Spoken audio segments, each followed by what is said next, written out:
Waalaikumsalam warahmatullahi wabarakatuh. Sebelumnya terima kasih sudah memberikan waktu bagi saya dan kesempatannya. Mungkin sedikit hal-hal yang saya tanyakan Bapak, dan mungkin bisa berbagi sharing pengalaman Bapak terkait dengan materi wawancara dengan pimpinan di sekolah Bapak.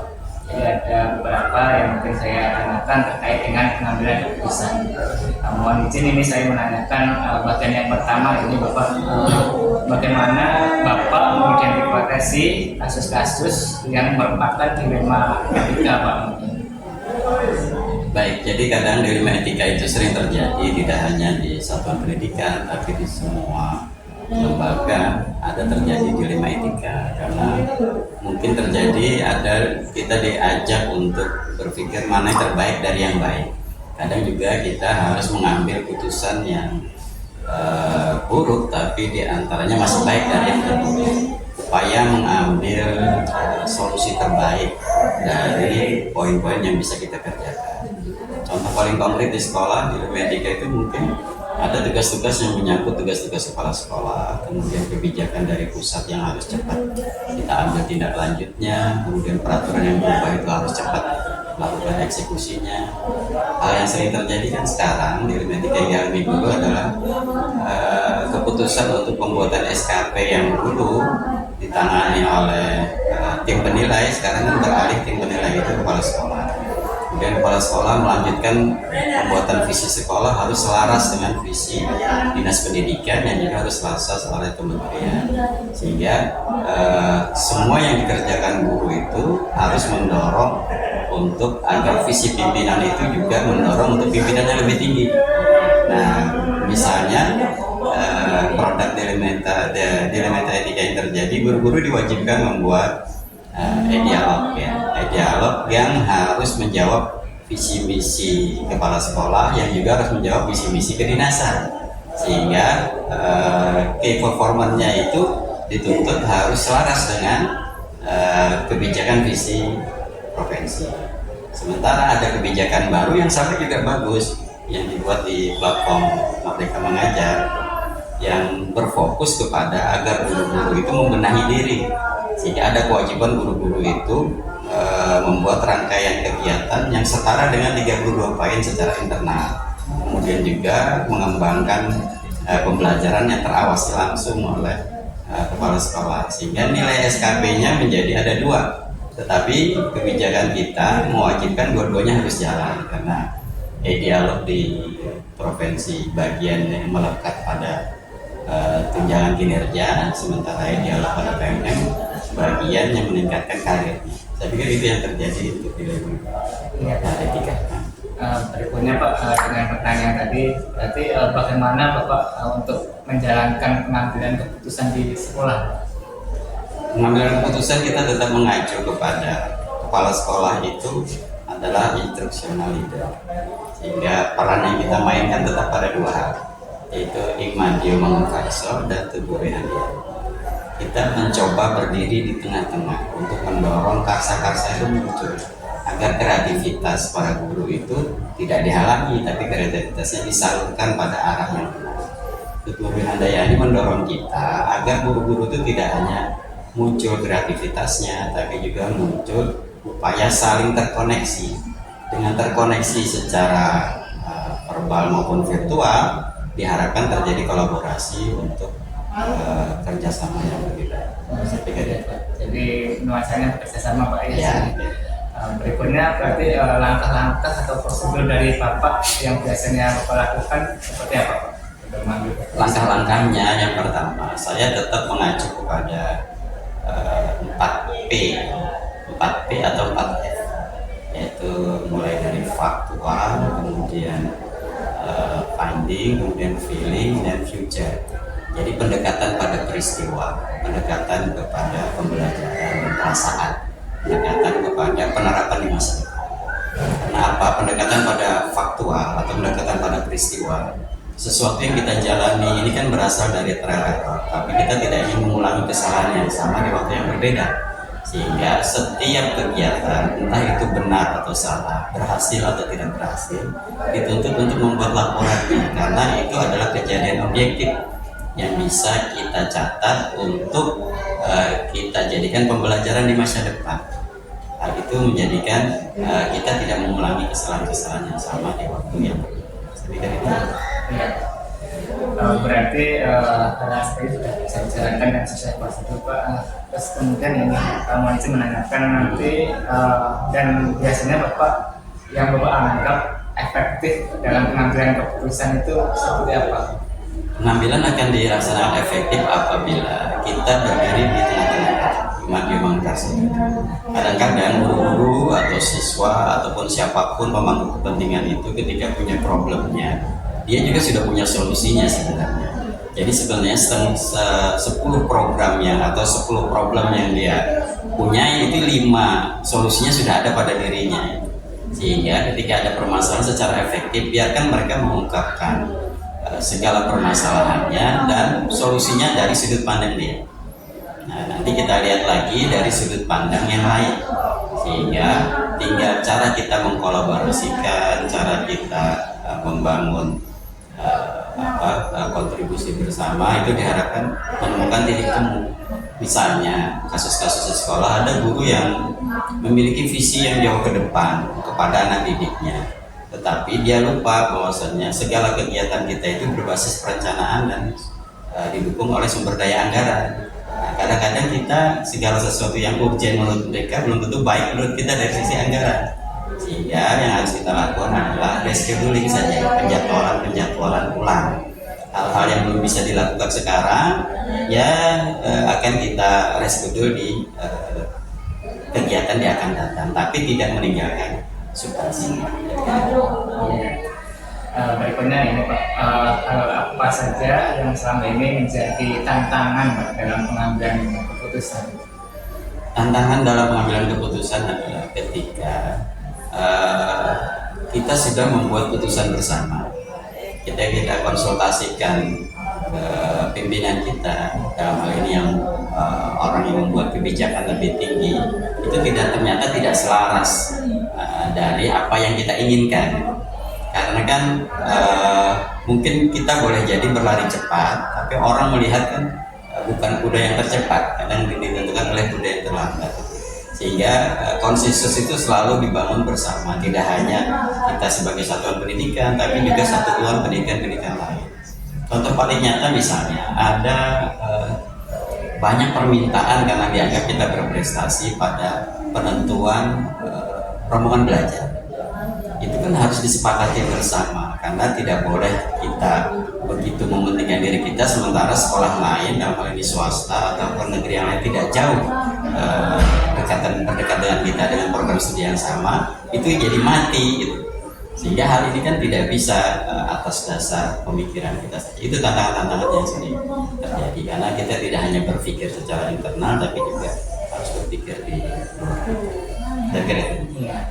Berikutnya Pak, ini dalam menghadapi suatu permasalahan tadi Pak, dari Bapak itu biasanya langsung menyelesaikan di tempat ataukah memiliki sebuah jadwal tersendiri untuk menyelesaikan? Saya biasanya condong pada pencatatan, karena begini, dalam sebuah keputusan harus dibangun dari analisa internal dan eksternal. Kadang-kadang kita bisa melihat kekuatan diri kita atau kelemahan diri kita bukan dari diri kita, biasanya dari orang lain. Jadi strength dan weakness itu bukan hanya dari anggapan kita, tapi harus dasar instrumen dan penilaian yang objektif dari orang luar.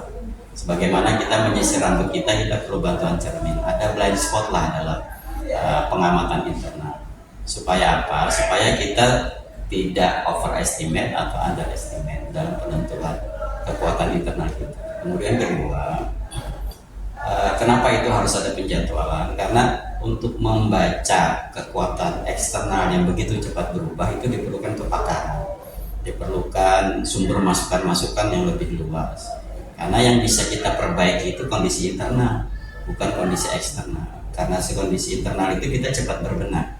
Jangan sampai kekuatan kita itu tidak mampu menangkap peluang, atau kelemahan kita itu malah menghalangi kita untuk mengejar peluang yang muncul di sekitar kita. Contohnya, ada orang tidak ingin fokus pada kebekerjaan, orang guru-guru kita ingin fokus kepada penuntasan pemahaman keilmuan, padahal tuntutan SMK itu lebih kepada kebekerjaan yang lebih utama, sehingga ada mata-mata pelajaran lain itu harus mencoba menyesuaikan. Nah, hal-hal ini yang kita bilang harus ada penjadwalan untuk menyelesaikan dilema-dilema.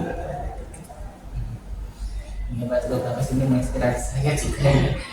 Berikutnya ini Pak, dari Bapak, adakah seseorang atau faktor-faktor yang selama ini mempermudah atau membantu Bapak dalam pengambilan keputusan Pak? Faktor-faktor yang bisa mempermudah itu pertama pengalaman kita, kemudian pengalaman orang lain, dan kebijakan orang-orang berilmu.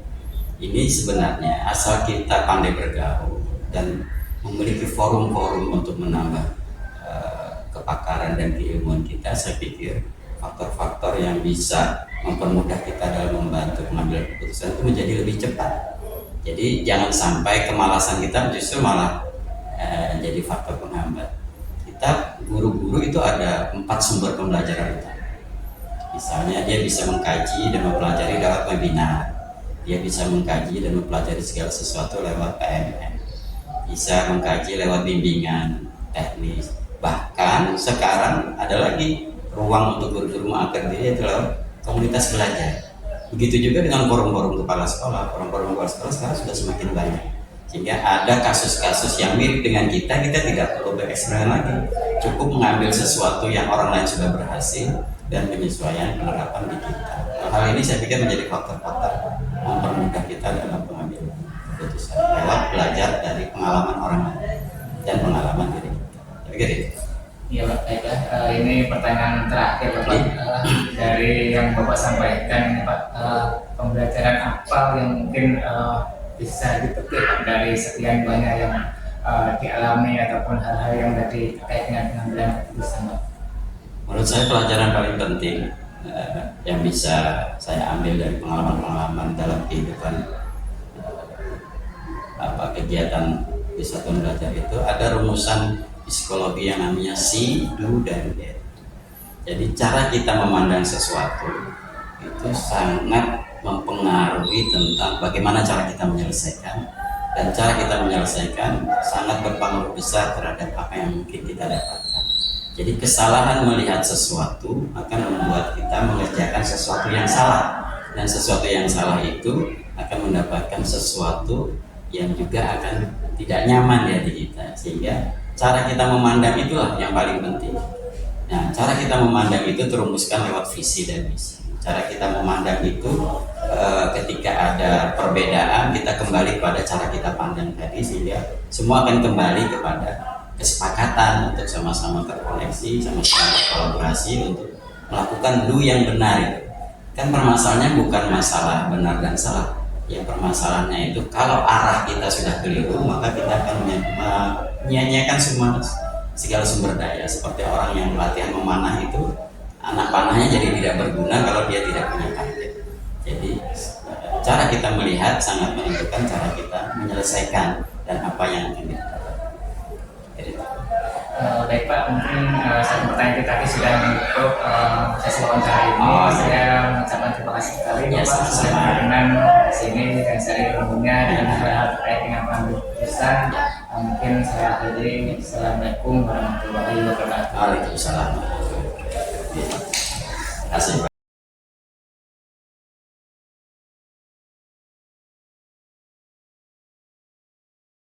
Selamat pagi Bapak, sebelumnya Assalamualaikum warahmatullahi wabarakatuh. Waalaikumsalam warahmatullahi wabarakatuh. Terima kasih untuk waktunya. Di sini saya mohon izin Pak untuk melakukan sesi wawancara di sini terkait dengan pengambilan keputusan. Mungkin ada beberapa nanti yang saya tanyakan ke Bapak terkait pelaksanaan kebijakan di sekolah Bapak di sini. Ini yang pertama mohon izin Pak, saya menanyakan ini bagaimana Bapak mengidentifikasi kasus yang merupakan dilema etika Pak. Jika ada dua kepentingan yang berbeda, mungkin dari Bapak bagaimana Pak? Oke, terima kasih. Selama ini yang saya alami dalam ini ya sekolah di sini ada satu dilema etika atau yang mana yang harus kita ambil keputusan apakah itu menyangkut peraturan atau kebijakan. Nah, biasanya yang pernah saya lakukan sebelum itu sudah ada, misalnya kemarin itu ada masalah masuk sekolah jam pelajaran, jam kantor. Ada yang diinginkan jam 7.30, ada yang jam 8. Nah itu kembali kita sebenarnya patokannya adalah peraturan. Iya. Tetapi melihat kondisi yang ada bahwa sebagian di sini adalah hampir 60% itu guru-gurunya, tenaga pendidik itu adalah dari menyebari mata Quran. Sehingga dalam hal ini kita bisa mengambil kebijakan, saya pribadi mengambil kebijakan. Artinya dalam hal ini jangan terlalu saklek dengan barbar, tetapi harus kita usahakan bahwa ini beri pengertian bahwa ternyata selama ini kita paling tidak itu adalah PNS atau ASN yang wajib ikut peraturan. Tetapi kita juga sadar bahwa kita adalah manusia dan itu akhirnya saya mengambil kebijakan itu adalah memanggil guru-guru tersebut. Nah, diberi pengarahan, diberi bimbingan, diberi masukan begini. Akhirnya mereka berhasil untuk selama ini saat ini jalan antara peraturan dan kebijakan. Kira-kira itu jawabannya. Berarti untuk menjalankannya tadi dengan memanggil dan sebagainya Pak ya, seperti itu ya, sesuai dengan statusnya Pak ya. Terus kemudian prosedur seperti apa Pak yang biasanya Bapak lakukan selama ini Pak tentang peraturan atau pengambilan keputusan? Oke. Yang selama ini saya pakai itu saya lebih mengedepankan kekeluargaan. Jadi mereka yang berkepentingan saya panggil, kemudian saya mendapat masukan juga dari guru-guru senior bagaimana langkah-langkah apa yang artinya kita mencari win-win solution. Artinya tidak ada yang tersakiti maupun dalam hal ini mereka ada rasa keikhlasan untuk bertanggung jawab terhadap tupoksinya, terutama guru itu adalah mengajar dan mendidik. Kira-kira di situ. Jadi lebih banyak prinsip kekeluargaan, gotong royong yang saya pakai selama ini. Baik Pak. Terus untuk hal-hal apa saja Pak yang selama ini Bapak anggap efektif Pak dalam pengambilan keputusan?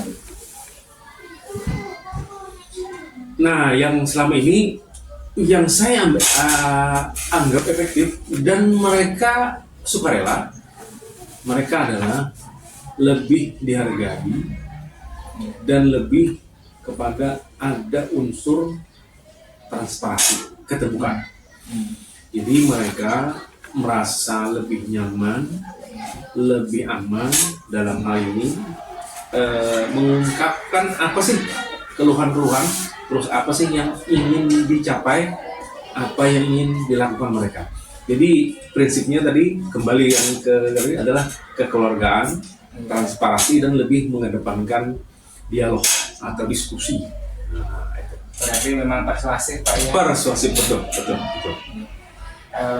Berarti untuk hal seperti itu terus yang merupakan tantangan dalam pengambilan keputusan apa Pak? Nih yang namanya tantangan pasti ada. Tantangan pasti ada. Menyatukan dua pendapat yang berbeda itu sangat-sangatlah harus punya kita paling tidak kejelian, karena mereka dengan prinsipnya masing-masing berpegang kepada apa yang mereka pikir. Nah, artinya selama ini kita menggunakan kembali tadi adalah persuasif, kekeluargaan, transparansi. Apa sih? Akhirnya dari dua prinsip, dua argumen yang berbeda itu ada paling tidak titik temu. Ternyata di sini loh yang kita harus lakukan, bahwa artinya inti dari yang dua berbeda tadi adalah gotong royong dan kerjasama. Nah, itu yang selama ini dianggap tantangan, tapi boleh dikatakan berhasil. Oke. Bagus sekali Pak, saya terinspirasi dari zaman Bapak ini jadinya. Terus berikutnya ini Pak, nah ketika ada permasalahan, kalau misalkan dari Bapak, apakah langsung menyelesaikan di tempat atau memiliki jadwal khusus untuk menyelesaikan Pak? Oke. Biasanya setiap pagi Senin atau seminggu sekali saya paling tidak ada dengan guru-guru senior, ada diskusi ringan. Oh. Diskusi ringan, tanya-tanya gimana nih guru-guru, apakah ada keluhan, apa ada apa namanya semacam pertanyaan ataupun apa, kita diskusikan rame-rame. Jadi terjadwal sih tidak, cuman apabila ada sesuatu yang memang harus mendesak kita kerjakan. Artinya jangan sampai hal-hal tersebut hal walaupun kecil itu menimbulkan konflik antara mereka. Jadi biasanya saya panggil guru senior, wakil kepala sekolah, atau guru-guru yang dianggap mungkin ada keluhan, saya panggil.